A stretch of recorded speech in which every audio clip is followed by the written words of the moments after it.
Mansfield today, nice to have you along with us once again. The lekker thing, the best thing about this job is you get to meet people who are absolutely mal. They bedoel it. Looks like Louis Greef. Louis, nice to have you on Mansfield today. Thank you very much, Mansfield. Thank you for joining us.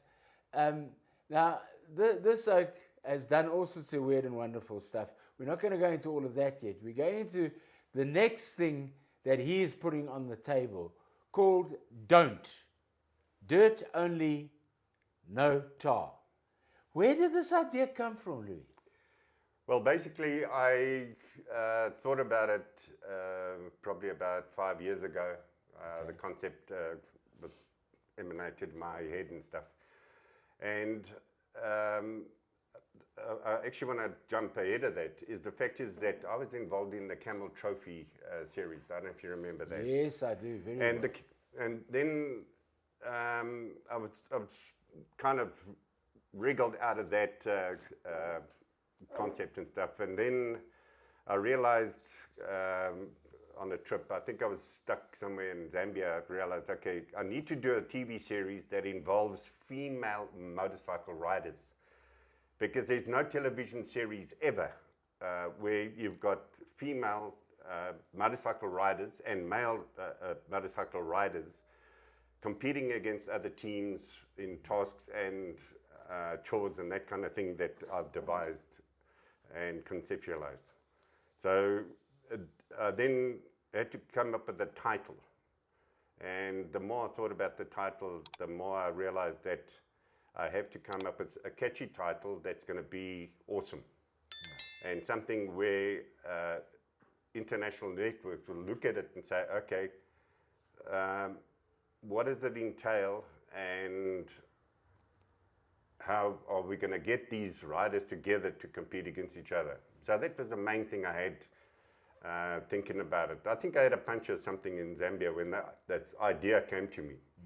And also the fact is that I have ridden with a lot of female riders. We did the first trailer shoot we did in Lesotho, and that came out okay. Excuse me. And then we did a second shoot, and that was in Paris, and it was short notice because Nat Geo came to me and said to me, okay, we need a trailer or teaser, whatever you want to call it. And I had to come up with females, and I put it out on social networks and stuff, and I only got one female rider, but I got a couple of male riders because there's plenty of them. So we did the trailer in Paris, and that came out very nice, but it still wasn't something, didn't have that Grit. oomph, that go. And then we did another one, we did a third one, and that is the one that I sent you, that yes. I think you had a look at. So the Don't in a nutshell is you've got 5 international teams, 2 females and 2 males in a team. Okay. So you're going to have, we're going to probably start off in Johannesburg somewhere, and I will give the motorcycle riders GPS entry points, and that is it. That's the only time I'll give them GPS. Then they got to travel, so you've got a male and female on motorbikes, they travel, they go ahead of their team. Then they got to coax their chase vehicle or support vehicle, whatever you want to call it, they got to get that over the finish line at the end of the day. So it's all about, in terms of point system, it's very simple. They get X amount of points, and as they do things and not do things, it gets deducted. The other thing is, they have to utilize stuff that we would accessorize on the vehicles, on the chase vehicles. We're going to give them a lot of accessories, but we'll also give them a list at boot camp. Boot camp's going to be at ADA, which is the ADA Training Center. It's there by Harties, so we're going to have boot camp there. And then we will do the finals, or semi-finals, then finals. And so what's going to happen is that when the motorcyclists get to a tar road, I'm not talking about going through passport and border control sections, but sections where they'll come across a tar road. The motorcycles cannot touch the tar at all. So they can, in the beginning, so I don't want to give away 2 minutes of point, but in the beginning, they can carry the bikes over. That's it. Then whatever they use accessory-wise, there's going to be a judge with them as well, and security. So each team will have a judge, and they'll have cameraman, and obviously security goes with it. So the judge would then tick off whatever they've used. I'll give you a very quick example, sand tracks. So they can have a set of sand tracks on the left side or the right-hand side and on the left-hand side. So they can put a motorcycle on one of the sand tracks and they can schlep it across the road. That's it, get ticked off. They can turn it around and use the second one. So they've got 4. So once the accessories or lifelines have been ticked off, they can throw in a lifeline to say we need more points. But the main point system is for them to get, so let's say we got South African, German, American, and Aussie teams, for argument's sake. The South African motorcycle team are at the end point at the end of the day, but their vehicles haven't come across. So let's say the Americans, same thing, and the Germans, same thing, but the Germans they get their cars over, or their chase vehicle over the finish line before the others. They get points. The rest lose points. Okay, now the goal of this whole thing is to do Cape to Cairo.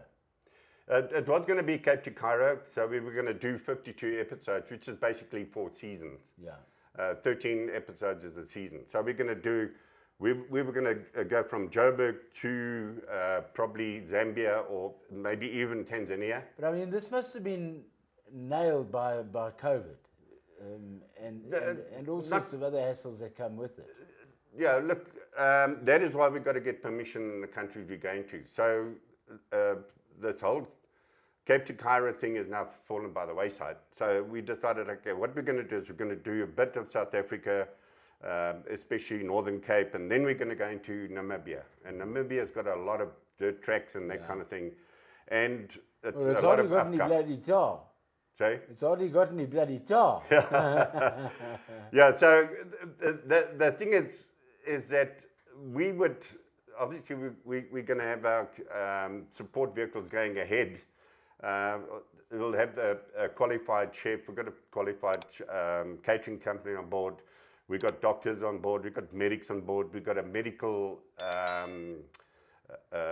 chopper plus a fixed wing. So if anything happens, and then we've got a helicopter for medical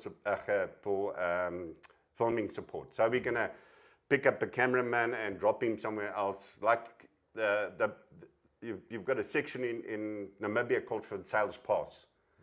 And I'm going to tell them exactly what Van Zyls Pass entails from a spiritual point of view and a lot of other stories that go with it. There's a lot of anecdotes that I'll talk about that beforehand. So what's going to happen is that when they start the route of Van Zyls Pass, it's a very, very hectic pass. It's not something that you can just say, hey, I'm going to do Van Zyls Pass. I know very experienced riders, bike riders that have fallen. It's something where it's gut-wrenching.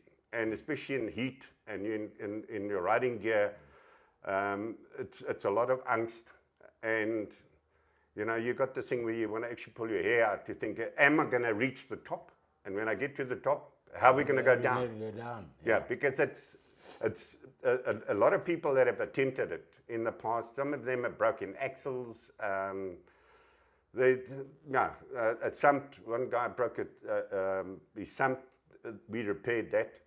So this is where we're going to use my angel that we're going to drop. And that's when somebody's going to think and say, no, man, who's that person? What is that person doing? So that is the kind of thing we decided we're going to utilize and probably shoot that 4 weeks in Namibia. And then we're going to cross over into Zimbabwe and maybe into Zambia. We do have permission to shoot in Zimbabwe and also in Zambia. Now, that's not a problem. We were going to do Angola, but Angola is now, they're more concerned about the COVID, and are you bringing COVID in, and you've got to have another booster, and you've got to have this, and you've got to have that. So we just decided, screw that. I'm not going to go and bust my nuts to try. But I mean, you think about it, between South Africa, Namibia, Zimbabwe, and Zambia, you've got enough different terrains and different things to do. There's plenty. Yes, plenty. You've got desert. You've got desert in Namibia, which is awesome. Because also, we're going to have a survival section in Namibia. I normally do survival courses. I do survival training and that. Teach people to think out the box. I had it years ago where I spoke to Jeep dealers and people that bought Jeeps and that kind of thing. And one of the best talks I ever had, a motivational talk for Lucky Strike, Lucky Strike cigarettes. And it was supposed to have been in half an hour. It ended up being 3.5 hours because everyone wanted to say, hey, this mild bastard, we want to know more about it and what you're going to do and all of that kind of thing. So I'm going to put a lot of madness into Don't and get that going. Then hopefully after that, I do have another investor and we're going to do the Zambezi again. So I'm going to do the Zambezi with a team consisting of a male and female. So it's about 3 or 4 teams that I can get if they got the gonads to go down the Zambezi River with me. Now, you're getting ahead of yourself. Yeah. Let's concentrate on one thing at a time. Yes, okay, I'm just saying. Yes. If people are interested in this, how do they get hold of you? How do they enter? What are the entry points? Okay, there's a Facebook group called Don't. I'm on Twitter. I'm on LinkedIn. And obviously, I need to get media on board as well. Yeah. So we do have media where people can follow us when we get into Namibia. So we've got the PR company is actually getting us onto radio and television there. So I think when we've chosen the finalist, I think a lot of radio and television here, and probably your channel as well, will be interested in interviewing the challenges that we choose. Yeah, you see, I think from a media point of view, you are making life a lot easier because you're taking all of the film and all the rest of it. If you were sending us a weekly package of stuff that you're doing, and we get to interview one of the riders, then it makes it easier from a media point of view, as in accessibility. So we definitely put our hands up and say, yes, we'd be involved in something like this. So really, it's across all the social networks. If you're wanting more information or wanting to make inquiries or wanting to enter your name for it, then that's the way to do it. Right. Okay, absolutely. Yeah, and also the other thing is I'm busy setting up a website for it. Okay. I'm not sure at the moment what the website will be called, but it'll probably be very short. And then we're going to put application forms on that. On the Don't Facebook group, there's 3 sections, which are all the applications. So if somebody's interested, they need to fill in those application forms. And that will then tell us whether that person's got the right mindset, if they've got the gonads, whichever. And then we would obviously give them the right riding gear, boots, helmets, whatever clothing, because you can't give them something like winter jackets or something when we're going to go into the desert areas of Namibia. So we don't want to kill people. I mean, that's not the aim of the thing. The aim of the whole idea and concept about Don't was for me to get female riders in, because I believe a lot of female riders are better riders than men. Far better. Same as drivers. Yes. Yeah. Yes. Yeah. That is why we're going to have a male and female as drivers, so they're going to alternate. So if anything happens with The motorcycle riders, they can swap and they can drive, and then the other two. So the criteria here is you've got to have a motorcycle license and a driver's license, and you've got to be able to ride on hectic roads. I'm talking not even roads. Because that is going to knock a lot of people in terms of physique. I'm not looking for people that are racing drivers and what's the other thing, scramblers and that scrambler, that kind of champions, scrambling champions or whatever. It's got to be something where you've got a love of riding your motorcycle and being able to ride in any type of topography. That's the main thing of why I've conceptualized the Don't idea. We look forward to seeing where it goes and what it starts looking like. Louis, thank you very much for coming in. It's thank been you a very pleasure much. having you. So Facebook is one of the areas, but they're across most of the social media. Don't. Dirt only, no tar. Sounds fascinating, sounds bloody scary as well, but we'll keep an eye out on it and keep you up to date with what's happening on that particular venture. Louis Greff, who came up with the idea and is putting the whole thing together. Our guest today on Mansfield Today. Thank you for joining us. Until next time, bye-bye.